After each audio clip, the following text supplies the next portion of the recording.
తుఫాన్ ప్రభావంతో ఎడతెరిపి లేకుండా 3 రోజులుగా కురుస్తున్న భారీ వర్షాలకి అనకాపల్లిలో శారదా నది పూర్తి స్థాయిలో అంటే మనం చూడొచ్చు విజువల్స్లో నిండుకుండలాగా మారిన పరిస్థితి కనిపిస్తుంది.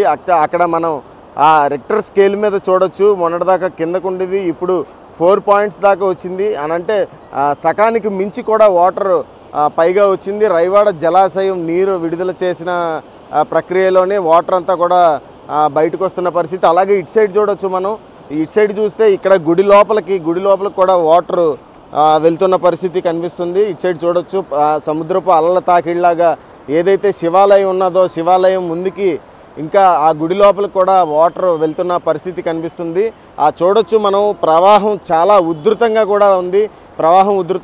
పోలీస్ అధికారులు కూడా ఇక్కడ ప్రజలెవరూ కూడా లోపలికి వెళ్లకుండా కూడా ఆ భద్రతా ప్రమాణాలను దగ్గరుండి కూడా చూసుకుంటున్న పరిస్థితులు కనిపిస్తున్నాయి. మనం చూడొచ్చు విజువల్స్లోని మీద నుంచి కూడా చాలామంది జనాలు ఆ బ్రిడ్జ్ మీద నుంచి కూడా ఈ ప్రవాహాన్ని వీక్షించడానికి ఏ విధంగా ఉంది, శారదా నది ప్రవాహం ఏ విధంగా ఉందని వీక్షించడానికి చూడడానికి వచ్చిన పరిస్థితులు కనిపిస్తున్నాయి.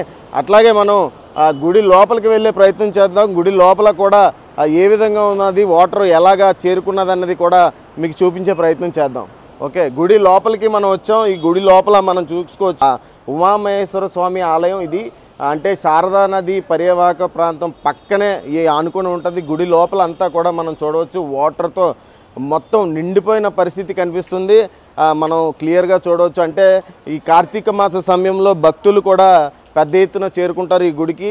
ఈ వాటర్ ఫ్లోటింగ్ అంటే వాటర్ లోపలికి చేరిపోవటం వల్ల భక్తులు రాక కూడా మొత్తం తగ్గింది. భక్తులు కూడా రావడానికి భయపడుతున్న పరిస్థితి కనిపిస్తుంది. ఇక్కడ చూడొచ్చు మనం మోటార్ పెట్టి కూడా వాటర్ తోడేస్తున్న పరిస్థితి తోడుతున్నారు.